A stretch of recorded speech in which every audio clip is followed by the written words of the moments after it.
You've got a small base right now. That's a wonderful thing, because you have the unique advantage of being able to quickly maneuver without it costing you big time. So that way you can work on it now. So when the masses come, dude, they get the best possible product because you've been working on it for years and years and years to come. Fishkin is the author of the book, Lost and Founder. And he writes a lot about MVP.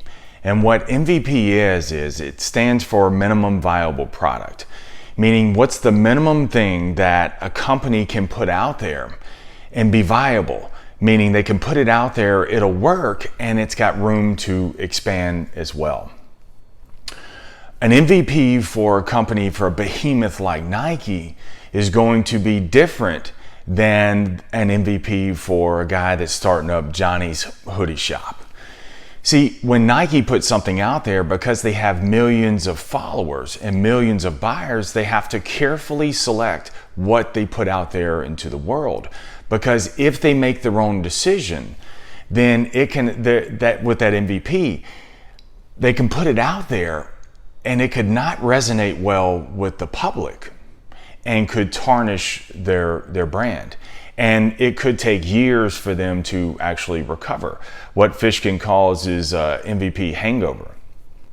Meanwhile, because no one outside of the block knows anything about Johnny's hoodies, Johnny can put something out there. He can put a hoodie out there, even though it's it's wrong, meaning that maybe the color scheme is wrong, maybe the font on the shirt is wrong, maybe the logo is wrong, maybe the whole thing was wrong. But see, Johnny, because his MVP, because he's a startup, because his MVP is so small, he can put that out there, discover what's not working, and then quickly recover, because he doesn't have a very big base, because really it seems like no one is watching. Rejoice in the fact, dude, that no one's even noticing you. Because what it'll do is it'll give you a chance to keep making what you've got even better. See, you grow discouraged because you're acting like an MVP and you're not thinking like an MVP.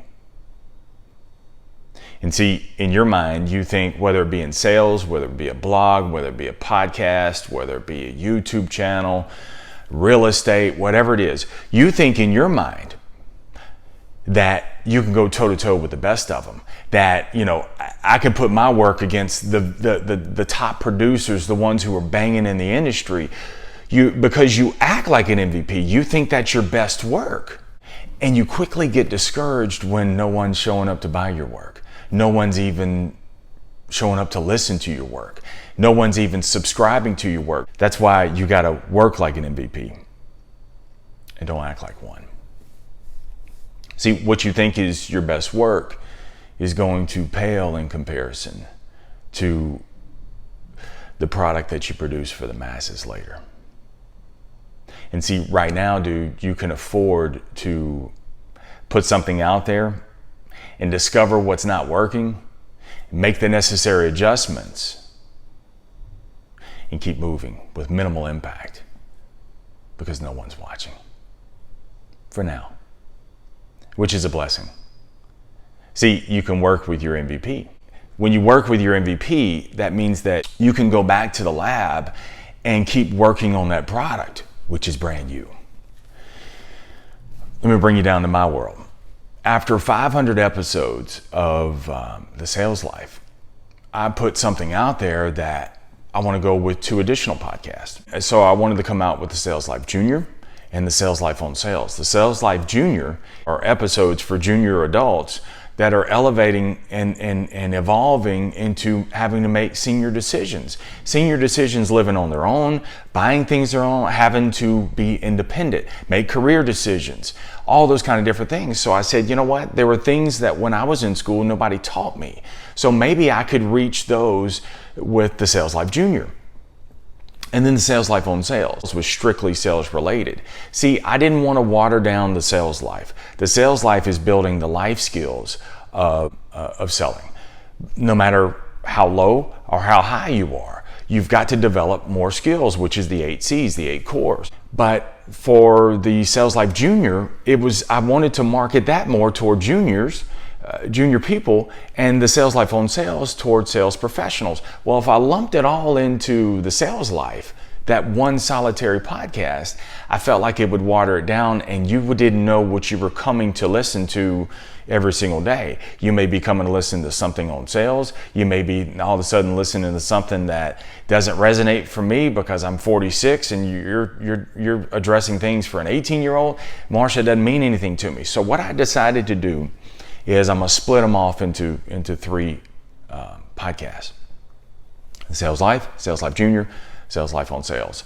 2 episodes into it, man, into the other 2, I realized I made a mistake, because there is no way that I could create quality content for 7 days for the Sales Life and come back with quality content for the Sales Life on Sales and also the Sales Life Junior. And I believe in those messages. I believe that I have something of value to contribute to both of those. So I didn't want to give them up. So I had to make a decision. The Sales Life is going to be 5 days a week. The Sales Life the Sales Life on Sales will come out on Saturday, and the Sales Life Junior will come out on Sunday. That way, what I'm able to do is I'm able to contribute with equal force, with quality, and not just kind of throw something out there because it's an obligation. I said I was going to do it. I'm going to do it. So, because my MVP is so small, because my base is so small compared to somebody like a Joe Rogan, I can afford to put something out there, it not work, and adapt, quickly readjust, and then come back at it again and again. The same thing applies for you. And your MVP for you, if you're a small business owner, you have an MVP in the fact that you can come back with something that you can you can try a different recipe and it doesn't resonate well with your customers. Cool, you can quickly adapt, go back to the drawing board, or go back to the original recipe and say, okay, that didn't work. You can, because you've got a small MVP, you can put a product out there and it doesn't resonate with the customers. And because it was minimal, you can quickly adjust and go back and go back to the lab. Or you can, if it's a hit, you can easily ramp up the production as well. So don't get discouraged about that you've got a small base right now. That's a wonderful thing, because you have the unique advantage of being able to quickly maneuver without it costing you big time. So that way you can work on it now. So when the masses come, dude, they get the best possible product because you've been working on it for years and years and years to come. If you've got a podcast or a YouTube channel, same thing goes from you. It's an extreme advantage that you have, man, because what you're able to do is you're able to put your work out there and continue to work on it, because what episode number 5 is going to sound totally different than episode number 500. So because it's a minimal MVP, you don't have very many people tuning in to listen to you. It gives you a chance to work on it without people knocking you off the block, without people saying this is terrible. Good. It gives you a chance to keep molding and keep shaping that thing. Your MVP, dude, if you're trying to start and elevate your game in sales, man, it's the same thing. Because you've decided to become a trusted resource, and everything that you're doing, your marketing and the content that you're putting out there is to be of quality, so that way when people think about your product, they think about you.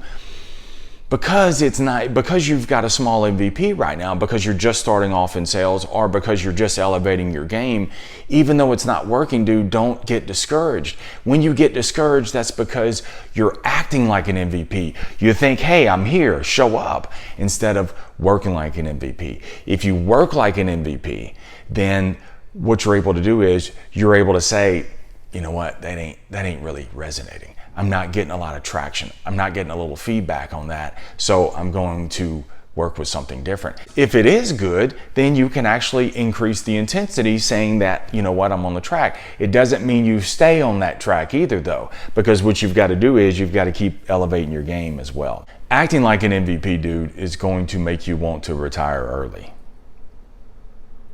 Working like an MVP is going to make you want to come back for your best.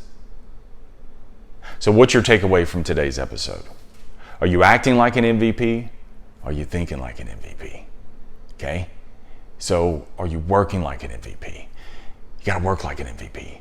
And the fact that you've got a small base right now is an extreme advantage. It makes you nimble, it makes you quick. So that way, when the masses show up, when the audience comes, when you're starting to get a lot of feedback, positive and negative, you're able to, you've already got it worked out. They've got a better representation of the product that you've been working on for many, many years, and you'll get the results out of all of that work that you did when you were minimal.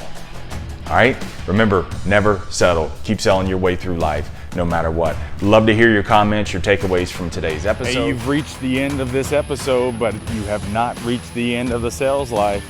Stay tuned, I got another one queued up just for you.